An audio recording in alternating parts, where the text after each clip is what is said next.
widely agreed that there is no single answer to the energy challenge we face. Security of supply, environmental factors and costs all mean we need a mix of solutions to keep our lives powered in the face of ever-rising population and consumption.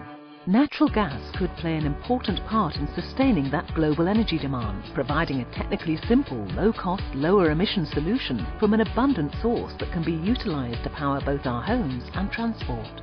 But how big a role should natural gas play in powering our future? And is natural gas a real destination fuel, or simply a transitional energy resource whilst we search for something better? By investing in gas, we can cut CO2 emissions immediately. Half of the CO2 emissions compared to coal-fired power generation. Gas is the cheapest way to build new electricity generation. It's very fast to install, much faster than coal or nuclear. Until Europe's energy system has moved to 100% renewable energy supplies of the conventional fuels we have, Europe needs to phase out coal and nuclear first, because these are the most environmentally problematic fuels. Gas can have, in a limited way, some role to play. There is no role for gas in the long term if we want to achieve our climate objectives. There absolutely is a very large role to play in the future for natural gas as a low-carbon fuel. It's known for its cleanliness and simplicity. The driving forces for natural gas are pretty straightforward. One is the economics. Natural gas is very competitively priced at this point.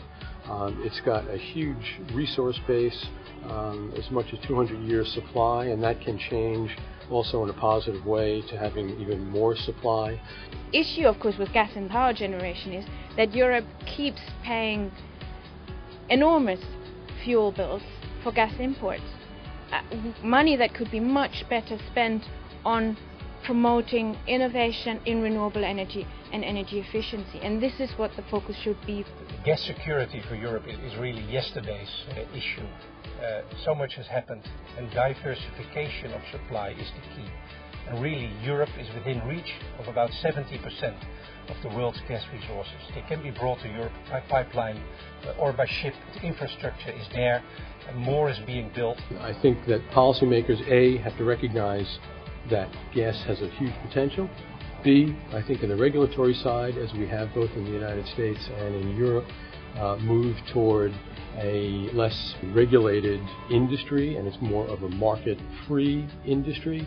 I think the main thing in order to meet CO2 reduction targets is clear commitments by European decision makers for emissions reductions, and that means increasing the greenhouse gas emission reduction target for 2020. Well, gas is contending very well with renewable technology. I think it will maintain probably 25 to 30% of the energy mix. Gas should not just be seen as a transition fuel, it's really a destination fuel. We need gas as a critical part of the low-carbon economy. If we then start to add carbon capture and storage to gas-fired power generation, we can cut down emissions by 90%. If you use carbon capture and storage, you will need more gas even than you need now. And we don't need it. Renewable energy are cleaner, safer, and they can deliver. Gas will complement renewables. They can't do it on their own. Wind does not always blow. The sun does not always shine. It's clear that natural gas has a large role to play as we move towards a lower carbon energy future. But how far that future stretches is likely to remain a point of debate.